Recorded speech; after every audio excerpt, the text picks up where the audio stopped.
This reading is brought to you courtesy of Respect Your Legacy Books. This extract is taken from The Miseducation of the Negro by Carter G. Woodson. In the study of language in school, pupils were made to scoff at the Negro dialect as some peculiar possession of the Negro, which they should despise, rather than directed to study the background of this language as a broken down African tongue. In short, to understand their own linguistic history, which is certainly more important for them than the study of French phonetics or historical Spanish grammar. To the African language as such, no attention was given except in case of the preparation of traders, missionaries, and public functionaries to exploit the natives. This number of persons thus trained, of course, constituted a small fraction hardly deserving attention. From literature, the African was excluded altogether. He was not supposed to have expressed any thought worth knowing. The philosophy in the African proverbs and in rich folklore of that continent was ignored to give preference to that developed on the distant shores of the Mediterranean. Most missionary teachers of the freed men, like most men of our time, had never read the interesting books of travel in Africa and had never heard of the Tarikh, es-Soudan. In the teaching of fine arts, these instructors usually started with Greece by showing how that art was influenced from without, but they omitted the African influence, which scientists now regard as significant and dominant in early Hellas. They failed to teach the student the Mediterranean melting pot, with the Negroes from Africa bringing their wares, their ideas, and their blood therein to influence the history of Greece, Carthage, and Rome. Making desire father to the thought, our teachers either ignored these influences or endeavored to belittle them by working out theories to the contrary. The bias did not stop at this point, for it invaded the teaching of the professions. Negro law students were told that they belonged to the most criminal element in the country, and an effort was made to justify the procedure in the seats of injustice where law was interpreted as being one thing for the white man and a different thing for the Negro.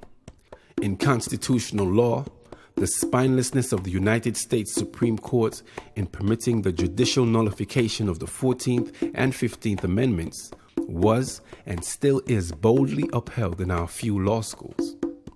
In medical schools, Negroes were likewise convinced of their inferiority in being reminded of their role as germ carriers. The prevalence of syphilis and tuberculosis among Negroes was especially emphasized, without showing that these maladies are more deadly among the Negroes for the reason that they are Caucasian diseases.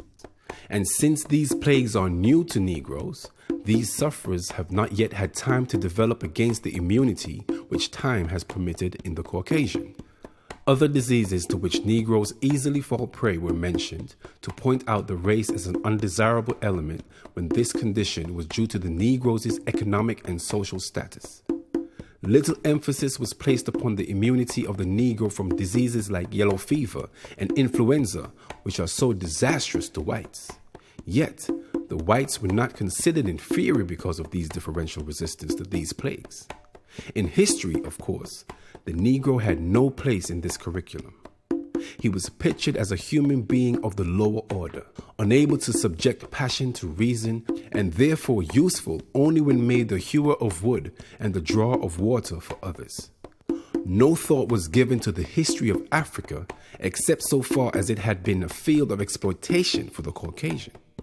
You might study the history as it was offered in our system from the elementary school throughout the university, and you would never hear Africa mentioned except in the negative. You would never thereby learn that Africans first domesticated the sheep, goat, and cow, developed the idea of trial by jury, produced the first stringed instruments, and gave the world its greatest boon in the discovery of iron. You would never know that prior to the Mohammedan invasion about 1000 AD, these natives in the heart of Africa had developed powerful kingdoms which were later organized as the Songhai Empire on the order of that of the Romans and boasting of similar grandeur. Unlike other people, then, the Negro, according to this point of view, was an exception to the natural plan of things, and he had no such mission as that of an outstanding contribution to culture. The status of the Negro, then, was justly fixed as that of an inferior.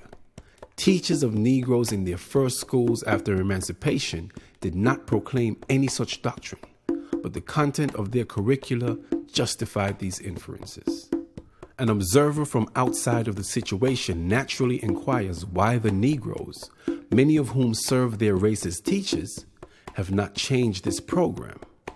These teachers, however, are powerless. Negroes have no control over their education and have little voice in their other affairs pertaining thereto. In a few cases, Negroes have been chosen as members of public boards of education, and some have been appointed members of private boards. But these Negroes are always such a small minority that they do not figure in the final working out of the educational program. The education of the Negroes, then, the most important thing is almost entirely in the hands of those who have enslaved them and now segregate them.